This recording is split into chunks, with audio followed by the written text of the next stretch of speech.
Thanks for that. Your copy.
Well, it'll be a couple days before we get an estimate.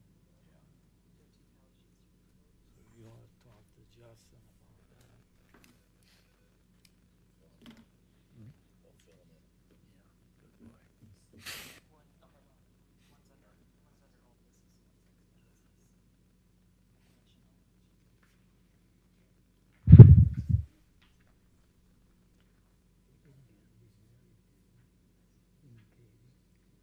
I don't know if they did or they did not.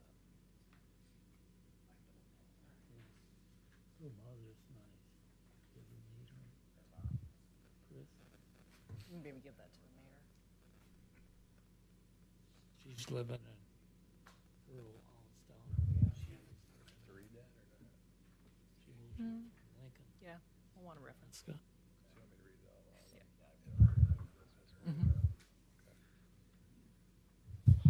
Maybe a couple of years ago. No, you don't. Probably a couple of years ago. Walking up the street. All right. And I run out. Got to meet her. Good evening. I'd like to welcome everyone to the East Dubuque City Council meeting. It is Monday, April 21st. I ask that you please turn your cell phones off during the meeting and please be quiet during discussions. Please stand for the Pledge of Allegiance.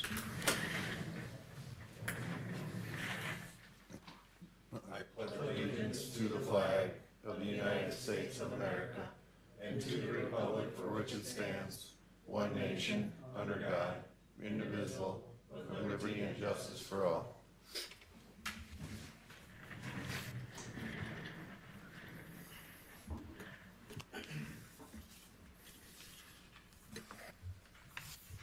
Twenty-five 0428, call to order. Belkin. Here.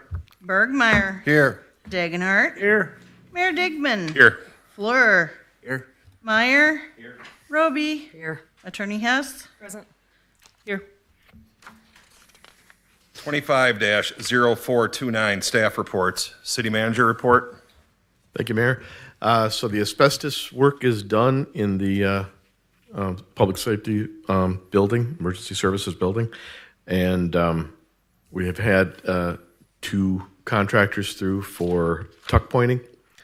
And so we expect to get a couple of estimates to consider for that work.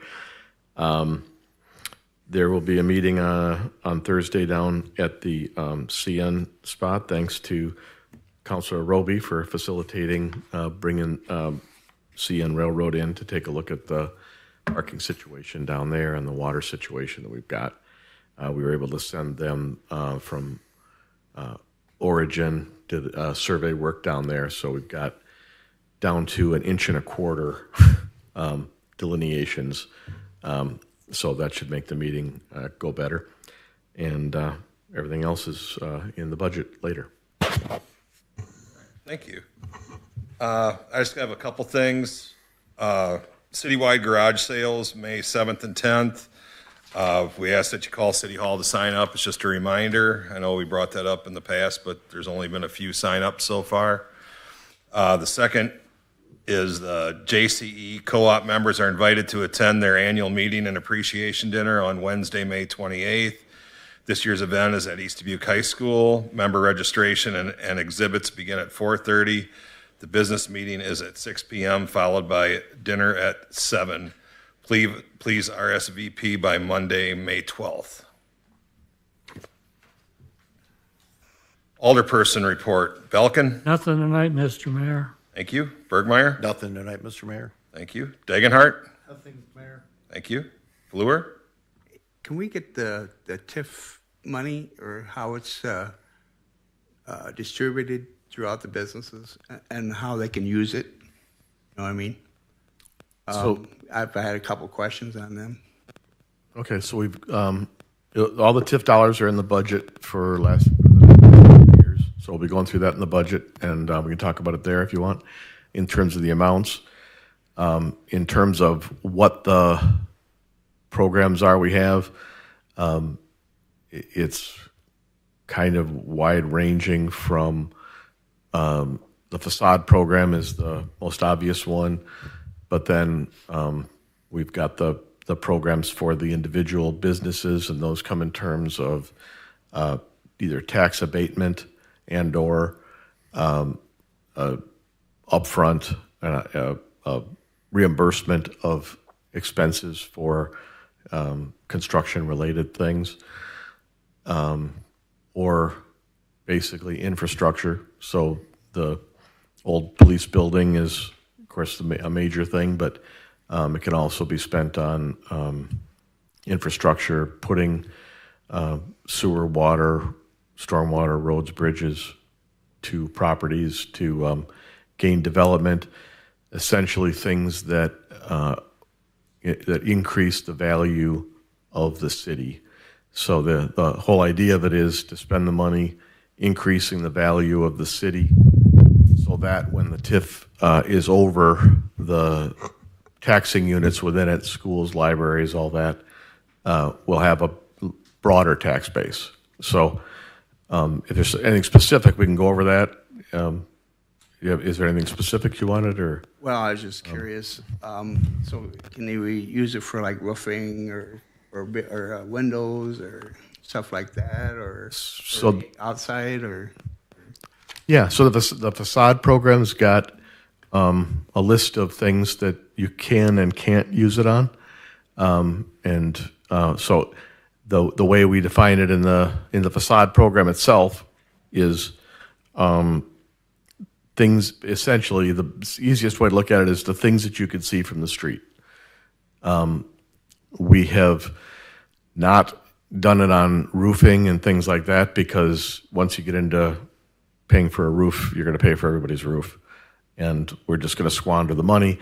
And you have a hard time making an argument that, in general, putting a new roof on a building is increasing the value of the city. You might increase the value of that particular business, whereas the facade, if you fix up the buildings along the business district, you attract new investment, new business, and more customers for the businesses we have, and that has an effect on increasing the value of the city as a whole.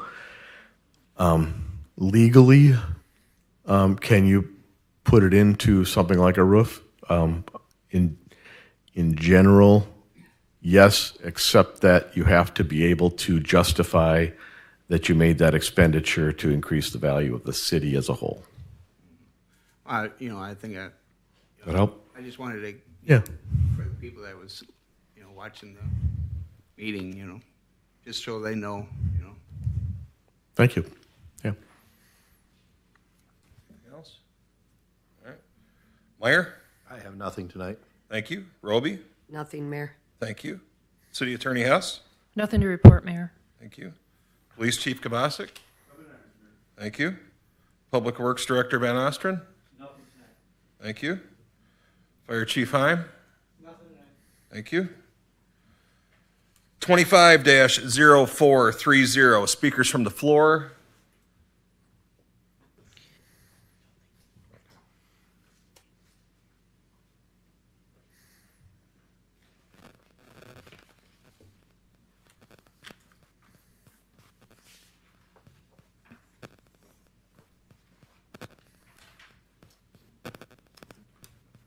There are none noted. 25-0431, consent agenda. Motion to approve. I just had one correction on the zoning minutes. They indicate Thursday, April 7, and they should be corrected to say Monday. Sorry, April 7. And with that correction, we can entertain a motion to approve. Roll call? Falcon. Aye. Bergmeyer. Aye. Dagenhart. Fleur. Aye. Meyer. Roby. Aye.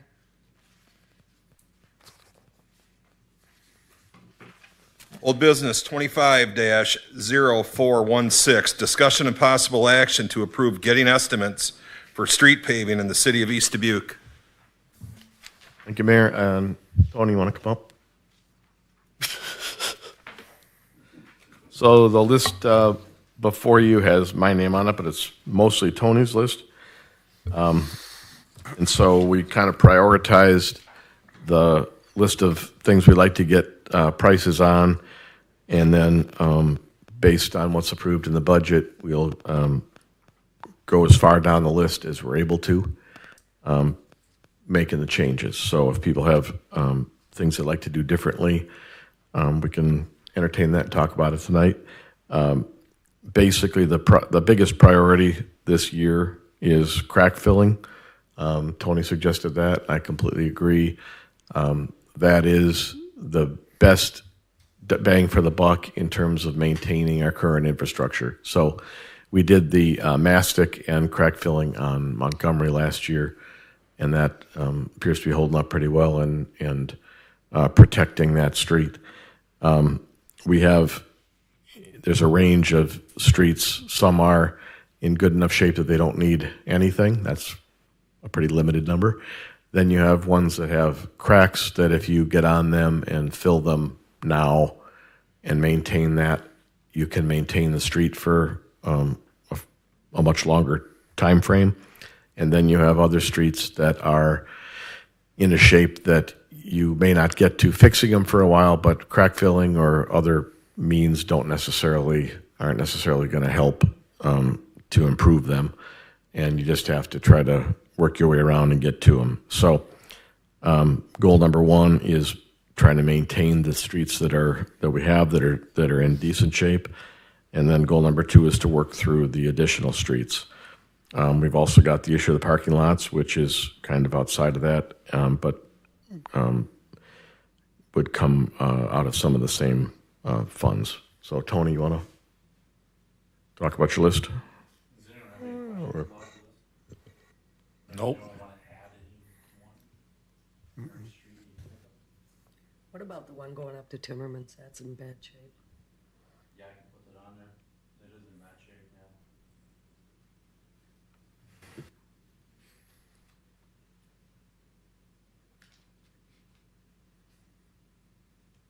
Any others? Any else good with this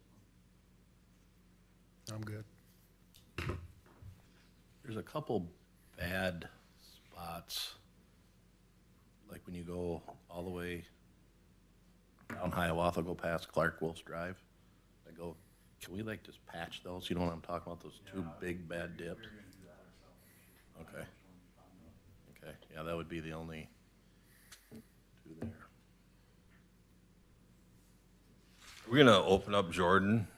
It is. It's open? Awesome. Is there any way we can do some hot patch in some of those deeper potholes? Yeah, we can dump some in there. That's what the whole road is right now. I was up today. Some parts are worse than others. Yeah. Thanks, Tony. You guys must have just did that today then, huh? No, it was. No, it's been open. Was it? A lot of trees that are dangerous up there, though. Yeah. A lot of people use that. Any other questions for Tony? No. All right. Thank you. With that, need a motion to approve getting estimates for street paving. Make a motion to approve. Second. Roll call? Bergmeyer, Aye. Dagenhart, Aye. Fleur, Aye. Meyer, Aye. Roby, Aye. Belkin. Aye. Any other old business? Yeah, so I have something, Mr. Mayor. I'd like to make a motion to reconsider the vote on ordinance 25-0411 for the Clayton Dagenhart property.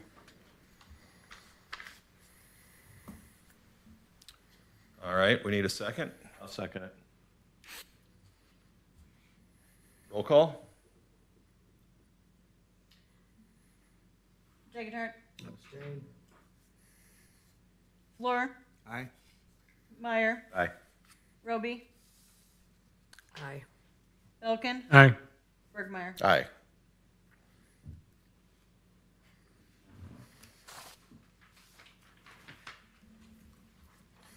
New business, 25-0432, discussion and possible action to approve an updated commercial facade improvement award program application packet in the city of East Dubuque.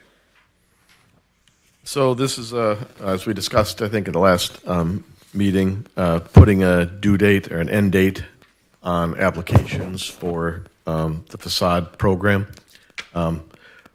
We've found that there are a lot of people who have expressed interest in the facade program, but because we didn't have any deadline, they seem to be willing to just kind of wait. And so this would put a deadline on it. I think there was discussion about, do you put a deadline on or do you make it kind of a seasonal thing? I think it would be good to evaluate it on an annual basis. But I think it's important to not have people think that it's automatically going to come back again in the future. If people want to do it, they really need to fish or cut bait and either get in or out on the program. So that's the goal here. Is sets applications would have to be submitted by November 1st of 2025. All right, with that, we need a motion to approve the updated packet. Second. Roll call? Fleur, Aye. Meyer, Aye. Roby, Aye. Belkin, Aye. Bergmeyer, Aye. Dagenhart.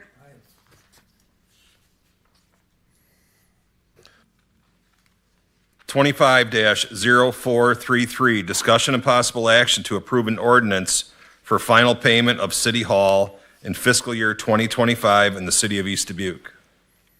This is the Pam McCarthy ordinance. This would be an ordinance. So right now, the mortgage on this building has a balloon payment due in the fall in September for the remainder of the amount due on the building. The interest rate is expected to be significantly higher, like probably double the interest rate that we currently pay if we would want to extend the mortgage or take out a new mortgage on the building. So because of the financial decisions we've made over the last couple of years, we have the ability to pay this off with one check. So what this would do is pay it off immediately in the current fiscal year, so it would clear it off the books for the future fiscal year. So the amount, if it's paid tomorrow, would be $182,367.49, according to the bank. And so we have that in our operating budget, and I would recommend that we pay off the mortgage on this early. I'll second it. Roll call? Meyer, Aye. Roby, Aye. Belkin, Aye. Bergmeyer, Aye. Dagenhart, Fleur. Aye.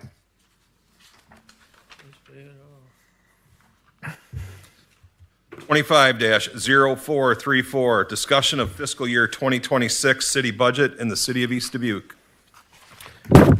Okay, so I thought I'd just kind of walk through some of the changes and things of note in the budget this year. We'll go over it again, obviously, next year. It's been sitting on the table here for public inspection since last Wednesday. And when the notice was appeared in the paper, making it public. We will have a public hearing a week from today at 5 o'clock to go over the budget, and then action following that at the 6 o'clock meeting. There are going to be some changes. I'll note a couple of things as we go through. If you have questions on anything as we walk through the budget in order, please bring them up now and we can discuss them. But otherwise, I'll just kind of walk through the main points. So the first, on the first page, the top is the revenue, the main revenue for the operating portion of the budget. You can notice that the corporate tax, which is our property tax toward operations, is up by about $5,000. That is because, if you remember, in December, we rearranged our tax levy and moved numbers around within that. So by moving more toward the operations, it improves our flexibility in the general fund. Moving down, the next significant thing, the cannabis licenses. If you look at the columns here, I guess first, the first column of numbers, 2023, 24, prior year actual, then 23, 24, prior year budget. Current year actual is pretty close to the projected. There may be cases where the actual is higher than the projected. That would be just a matter of we update the computer updates the budget in that line, and so sometimes it throws off my projections by small amounts. But what I've done is taken the current year budget with 24-25 current year budget, looked at the actuals, and projected where we're going to be at the end of the year. So what you really want to focus on are the final two columns of numbers. So the closest we're going to get to our full expenditures this year is that second to last column, 24-25 projected. So that's the best guess I have, and I can tell you if you want on any individual number, kind of how I arrive at those numbers. But then from that, we build the budget for the coming year. Does that make sense? For instance, on the cannabis license, when we did the budget last year, we figured we'd have one more $25,000 license. We actually had two more partial year licenses that added up to that $42,000 number. June 1st, the licenses are due, so we did prorated for last year so that everybody starts with a new license on June 1st. And so that's where you have the $75,000 from the three. Then in that final comment column, in places where there's where I thought it was necessary, I included some explanation of how I came to the number. So the sales tax has been growing at an average rate of $27,000 a year. You can eliminate that last piece because I didn't project cannabis tax growth in that because it's kind of baked in growth from previous years, and it's hard to separate it out. So I would anticipate that number, if any, is conservative, and if we get growth in the cannabis tax, then that will probably go up because that's a 1% tax, and the cannabis tax is a 3%. So you can kind of figure out how much of the total sales tax comes from that. So the cannabis taxes, this is a place where I just want everybody to know it is a shot in the dark. I tried to make a conservative shot in the dark, but we have to estimate where we're going to be with, we don't have any revenue into this point from the additional cannabis dispensaries. If we have anything, it might be the tail end of December, which is so it's a minuscule amount. And even then, even if we had a couple months of actual numbers, I still wouldn't trust them because they're all advertising and competing, and there's radio and billboards and everything going on.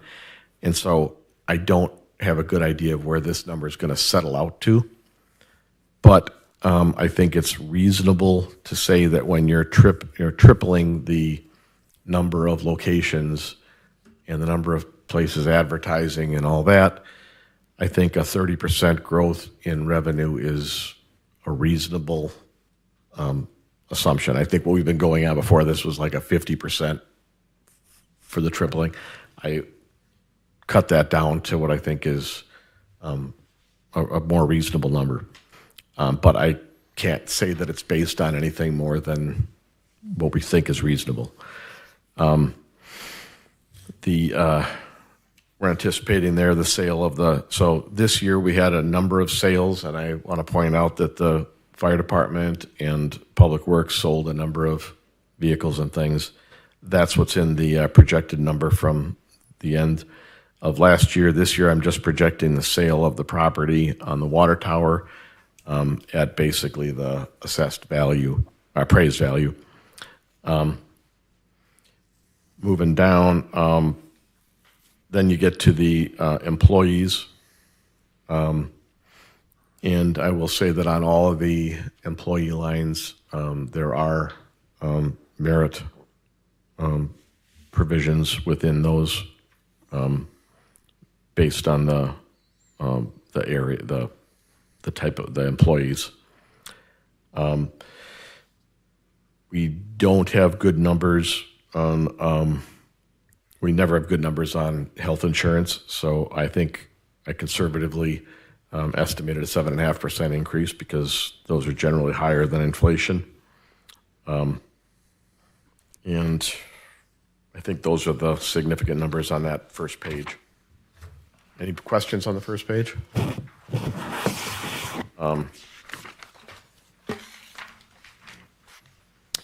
Second page, the revenue here for the police is, again, kind of in the guess range because last year we had such a strange year in terms of the number of officers, the priorities that we had to have for public safety.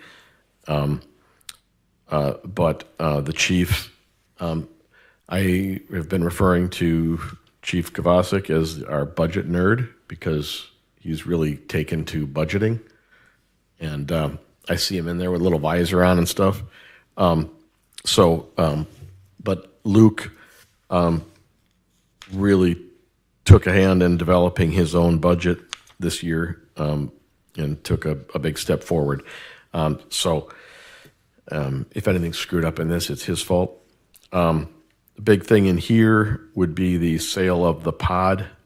So we would anticipate that sometime during this fiscal year, we would be able to sell this thing outside. Again, shot in the dark on what we get for it, but I think from what people have told me, that's a relatively conservative number. We will take out of that what we can for the new building.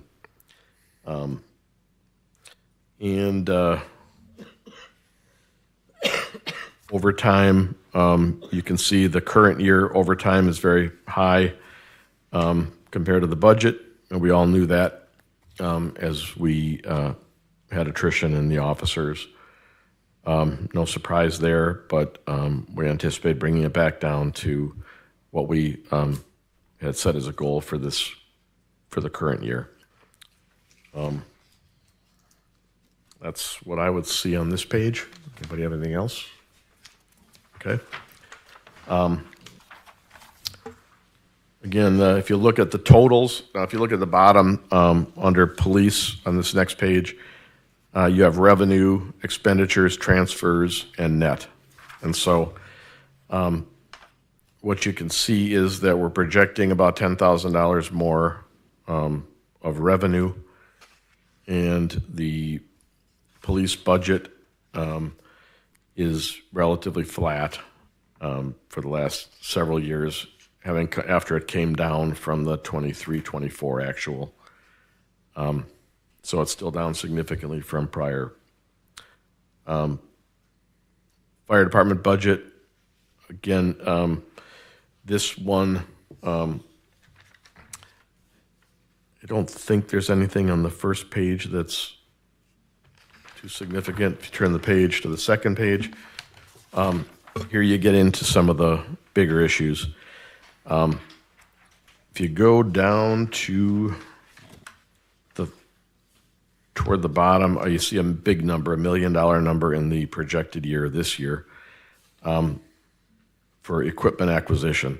So that number would mainly be for purchase of the engine, and then equipment purchases. And Chief, jump in if you need to. But so we had a big year for equipment purchases. Remember, we had a $400,000 donation and a $650,000 vehicle, and then a down payment on a second fire vehicle that impacted this year. So what we've done newly in this budget from last year, when I presented the budgets to you in the middle of the year this year, it was really hard to do because a $400,000 donation and a $650,000 loan kind of mess up any numbers and make everything look kind of goofy. So if you look below the fire budget, you see fire operational,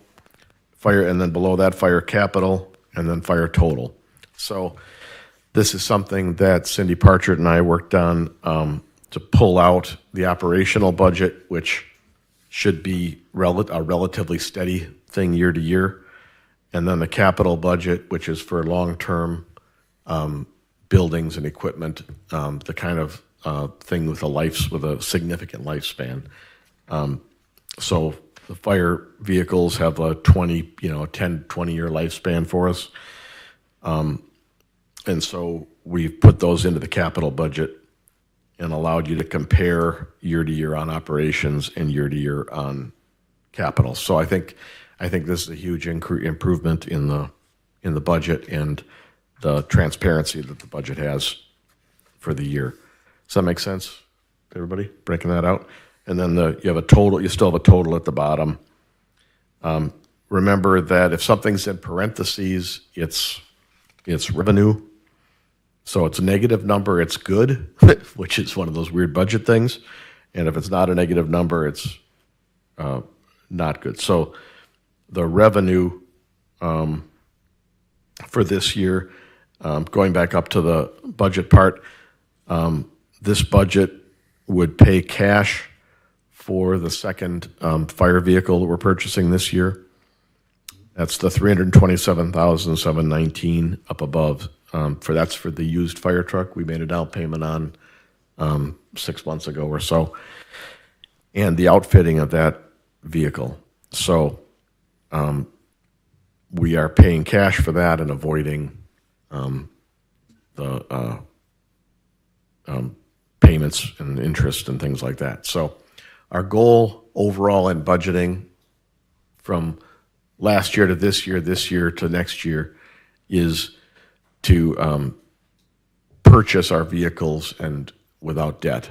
So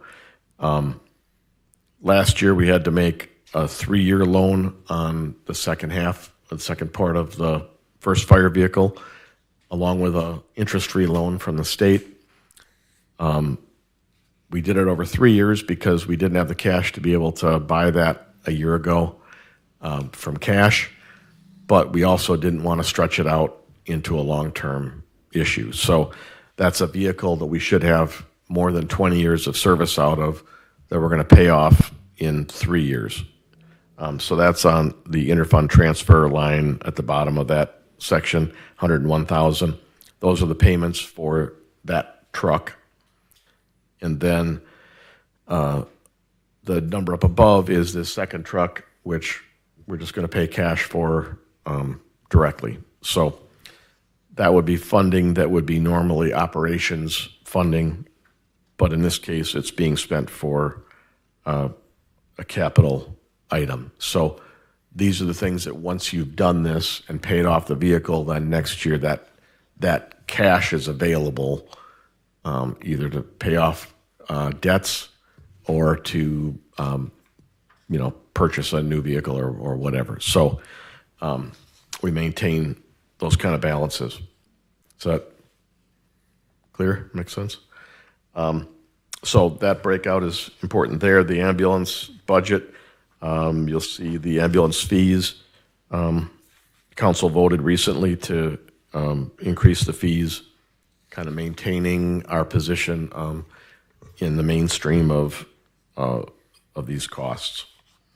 Another thing I will mention on the revenue side on the fire is that I still haven't been able to come up with a good answer on the fees charged for the out-of-city folks. And I just there's a fundamental issue that what we're doing is charging the people who do the right thing and pay for are responsible and pay for their way. And then the people who don't decide to pay just thumb their nose and laugh. And in my mind, to hear them laugh, I don't know if they actually laugh. But I hate to have somebody who's upfront and responsible end up paying money, and then a person who decides not to be responsible can just laugh it off and walk away and get the same service. The chief and I are talking about what we're going to come in with is a fee, but then significantly higher fees if there's a call at your place and you haven't paid your fee for these folks that are outside the city. People inside the city, their fees are paid through their taxes. People outside the city, we have this limited number of people. Some of them pay, some of them don't. So that's what we'll anticipate is if you pay, you're treated just like the people in the city. If you don't pay, then you're paying the full cost of our response.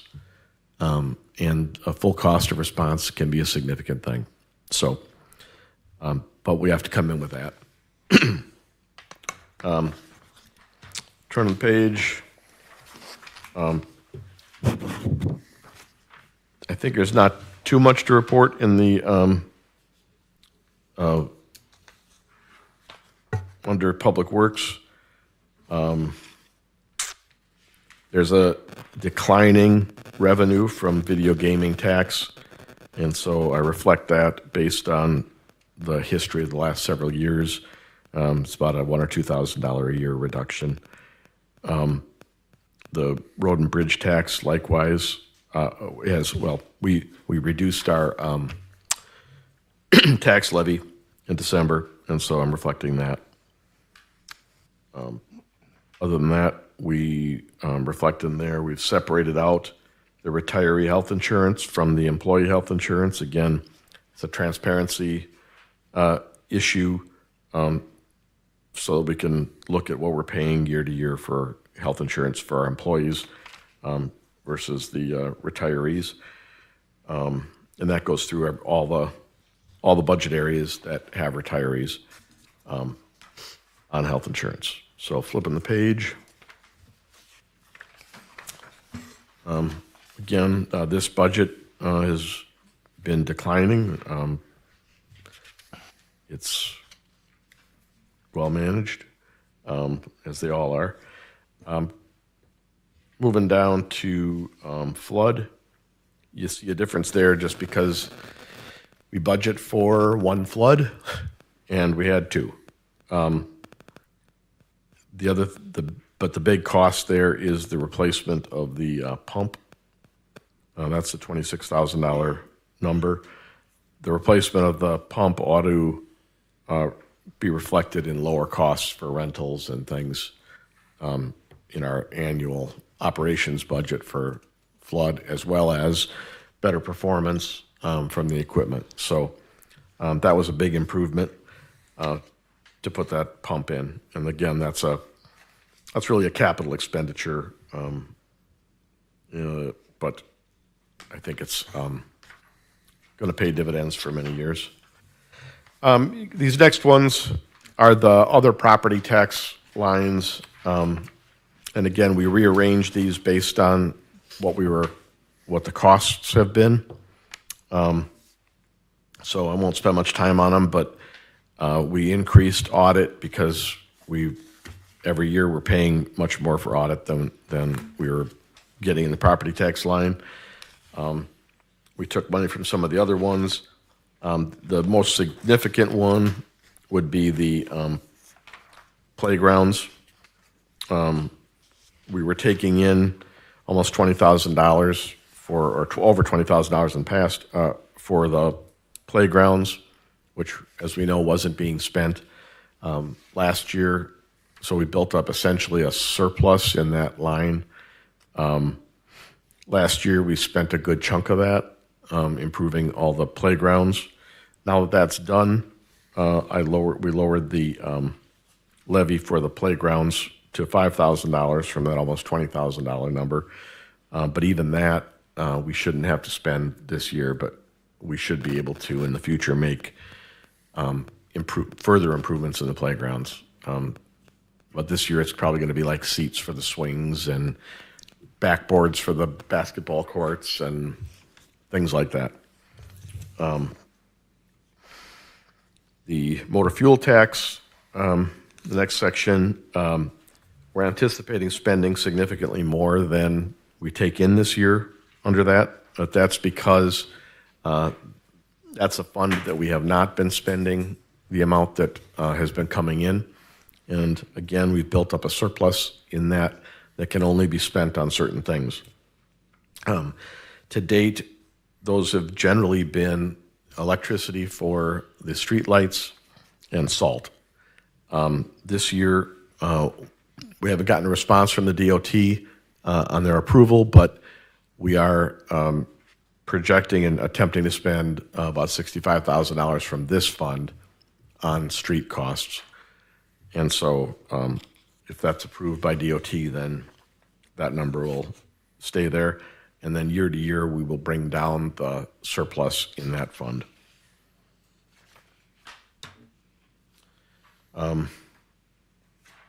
Civil defense, $238. I hope everybody feels comfortable in our civil defense for $238.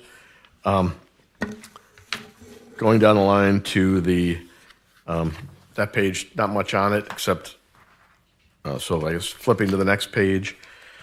This is the one that's, that you got the half-cent sales tax. We are, according to Cindy, the CPA, we are in deficit on this one. I'm projecting spending what we take in this year, but depending on how things are with the rest of the transportation-related items, if we can save something there, we will, and try to bring down the deficit, which is about $120,000, I believe, currently. So that's another one of those impacts of how money was spent. So then we go to TIFs. So below the half-cent sales, the first item there is the downtown TIF. This year we took in basically $97,000. What I did in estimating was went back 3 years, took the average growth per year. That was a 12% average growth in the downtown TIF. So I estimated $108,000 in revenue for the downtown TIF. Today, we received the actual numbers from the county, and the actual number for the downtown TIF for the coming year is $129,058.78. So the downtown TIF is set to grow at $32,000 from the current year. That's a 33% growth rate in the downtown TIF. Then, I'm sorry, I'm skipping over the important stuff. So here we reflect development agreements, both this year and in the coming year. Don't know what all those necessarily are, but That's where the facade program would come in development agreements. The dollars spent in the current year are primarily development agreements and the emergency services building. In the coming year, you can see that I'm estimating $150,000 for the development agreements, and for the emergency services building, $700,000 that I'm estimating we'll use for that building. Again, that was our goal of using TIF dollars to the extent we can to lower the amount of bonding that we need to have for that building project.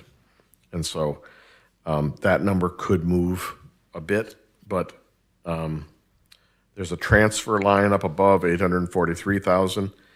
That is, you can transfer dollars from adjacent TIFs. And so we're transferring dollars, proposing transferring dollars from the other TIFs into the downtown TIF because that's where the most stress is for spending. Does that make sense? Okay. Then flipping the page.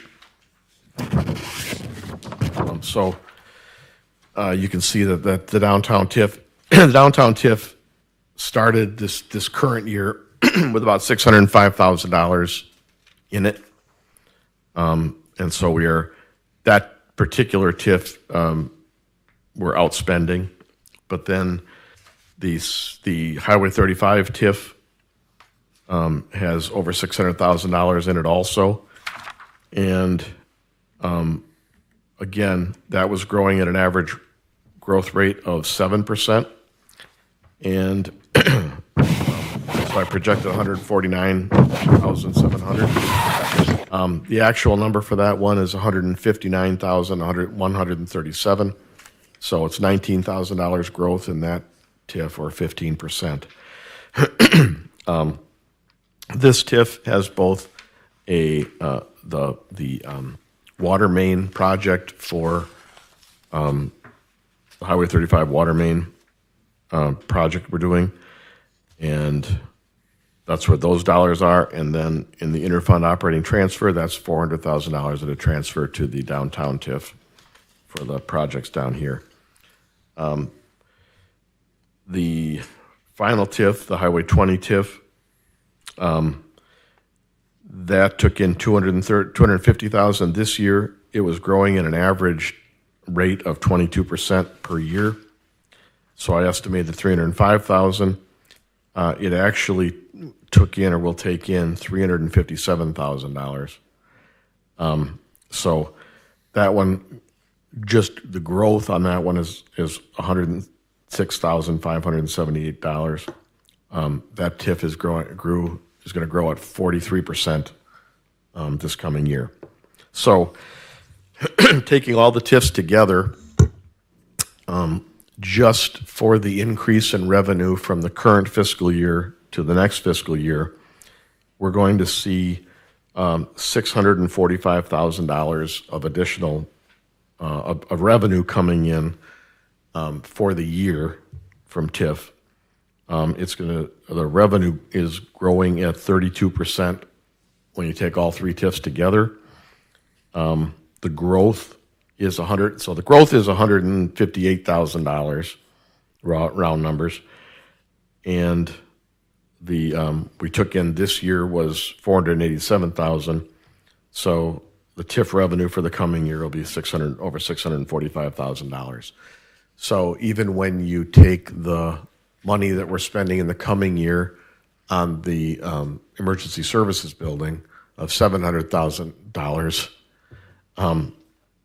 it's not going to be much more than the revenue we take in an individual year for the TIFs overall. And remember, we have to have a goal of bringing down our TIF balance. Our TIF balance coming into the current year was over $1.8 million, and so I think the numbers we have are reasonable for the emergency services. when that alone doesn't really take down our balance by more than $55,000. So in this year. So we're trying to do a number of things with TIF. We have to accomplish some projects like holding down our debt in the bonding for that building. We are also trying to do things like the facade program to improve the value of the city. We are also trying to encourage development and new projects.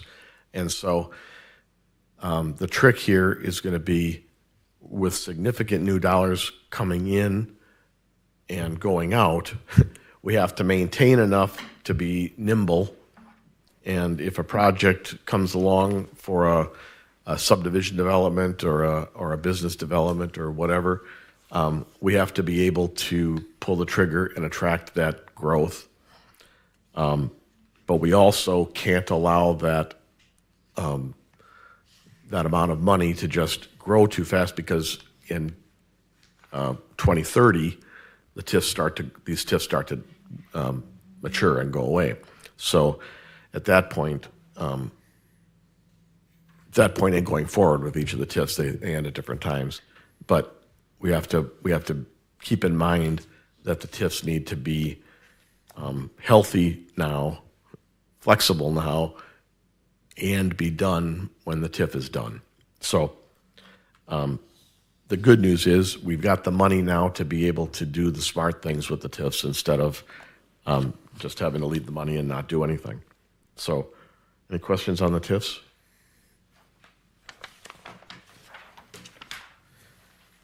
Turn the page, you go to the Fund 45. This is the other side of all the debt. So if you want to see what we have for borrowed money currently, it's all there.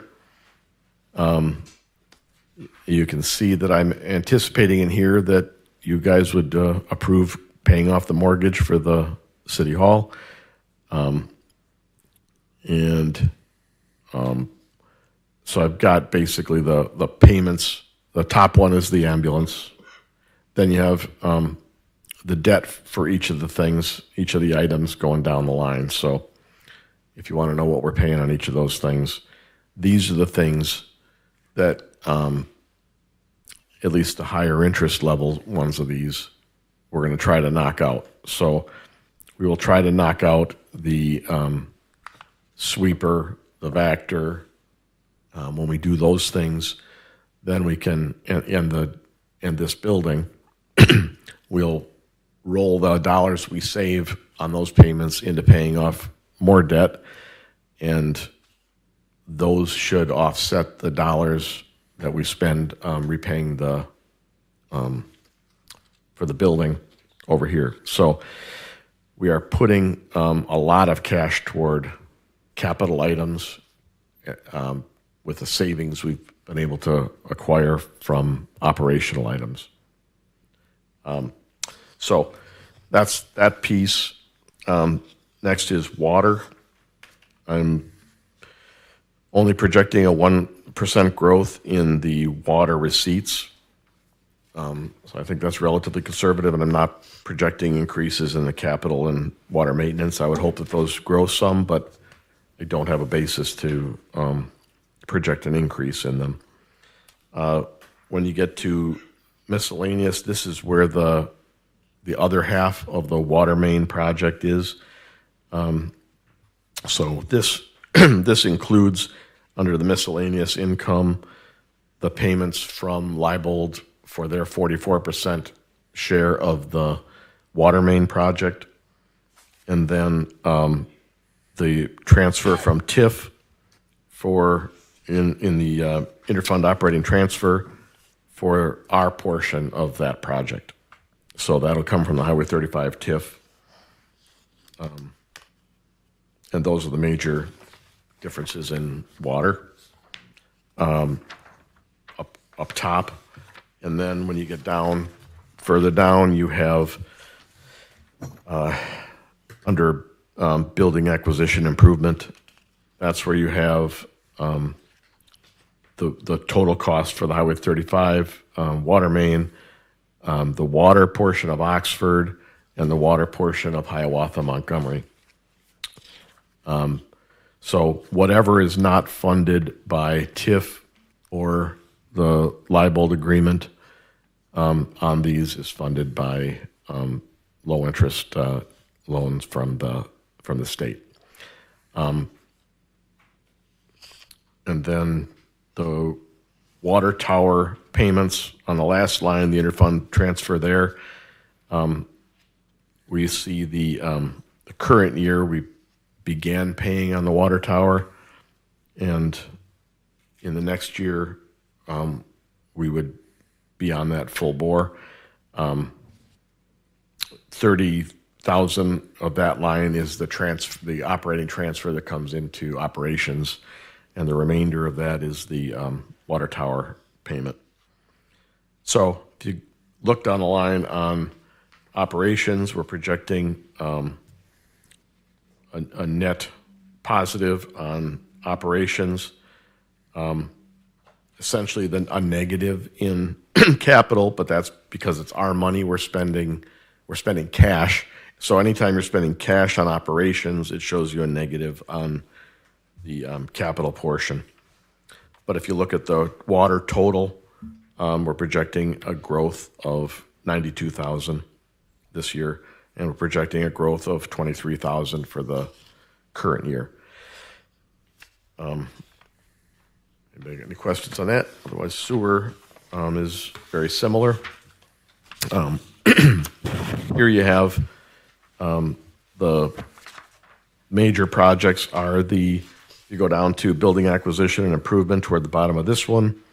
You've got the sewer portion of Oxford, the lift stations and sewer work for Hiawatha and Family Beer, and then the Indian Hills sewer project. And of course, the biggest thing is the Indian Hills sewer project, which is funded by the $2.207 million grant from the state. If you go down to the operations, the total budgets, we're projecting a positive number in the total number for the operations, and a more positive number on the net on the capital. So the reason that we're projecting, the main reason we're projecting a positive number on the net, two reasons. One, there are dollars that were spent in the current year for instance, planning of Hiawatha Family Beer, Oxford projects. Those monies have already been spent, and so they're recovered with the money that comes in to pay for the projects. But the most significant portion of that is, I think, almost $300,000 of engineering and things on all the various versions of Indian Hills. And so by completing the grant portion of Indian Hills, we should be able to not only pay for Indian Hills, but recover money we've already spent in prior years for that. Whether we can recover all of it or not is a question for IEPA. But because the bids came in below estimates, the room is there to be able to recover that. Whether they say, they may still say, well, you redesigned this thing 3 times. That's possible. So, but we're projecting recouping money in the sewer account.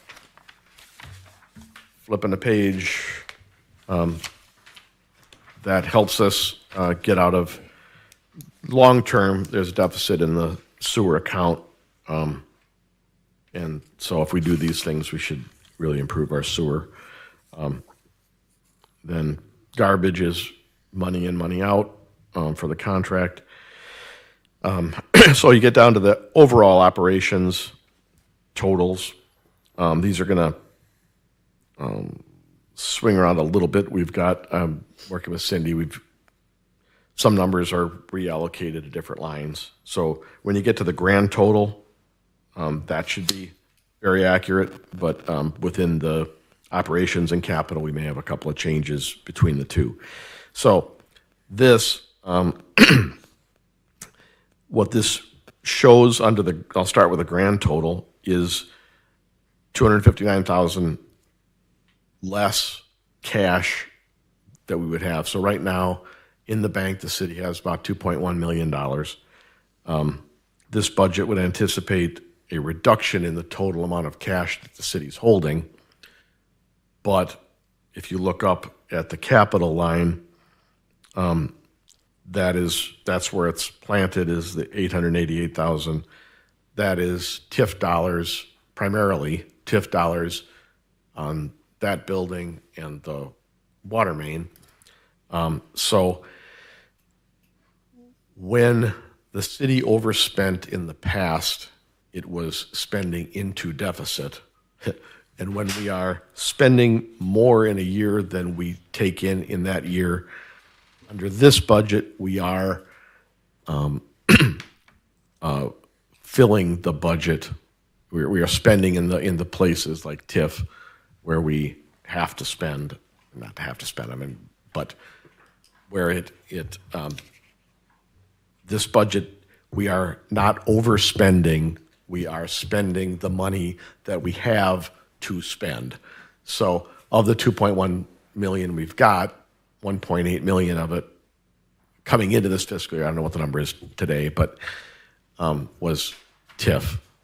So we are drawing down our TIF reserves. We are drawing down our MFT surplus. So we're drawing down these various accounts, for one.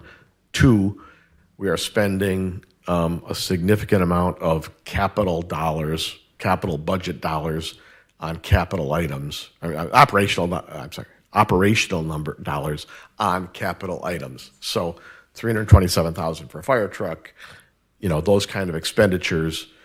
I didn't touch on them, but we also, in the current year budget, included dollars for a police cruiser. Because of where we were with the police budget and everything, we didn't do that.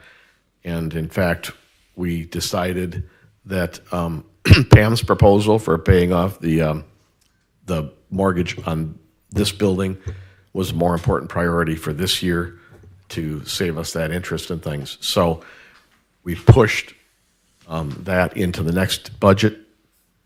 But we've also, within the operating budgets of police and public works, we've got dollars for vehicle replacement, which is, essentially a quasi. Whether you call that capital or operating depends on how long you consider a capital item to last. So that's probably more than you wanted, but that's your first bit of information on the budget. And now you know what I've been playing with for the last month or two. Anybody have any questions on this? We'll, I'm sure, go over it all again next week, both at the hearing and the business meeting. Okay. Any questions? No? The next item,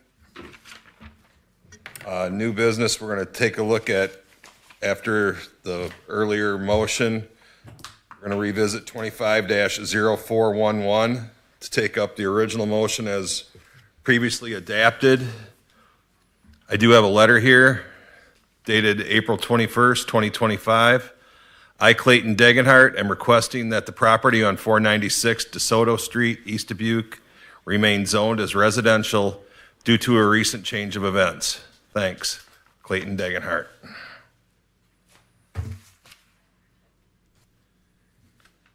So, Sue, do you want to explain?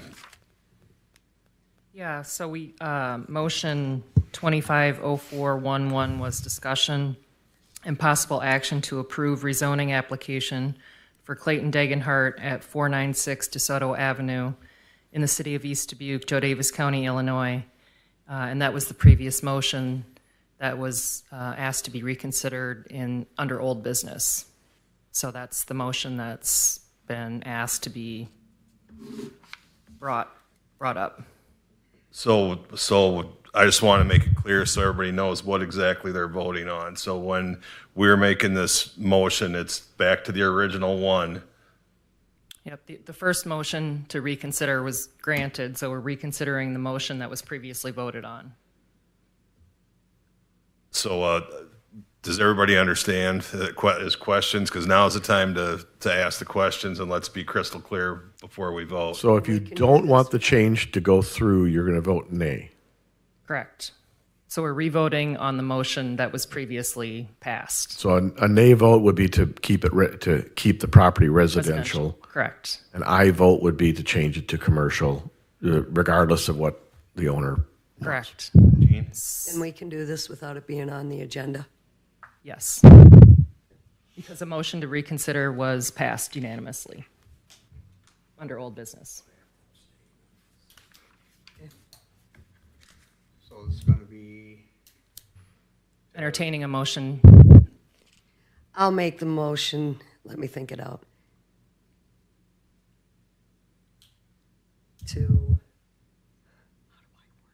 I knew how I was going to word it when I said I'll make the motion. The original motion would be Discussion and possible action to approve rezoning.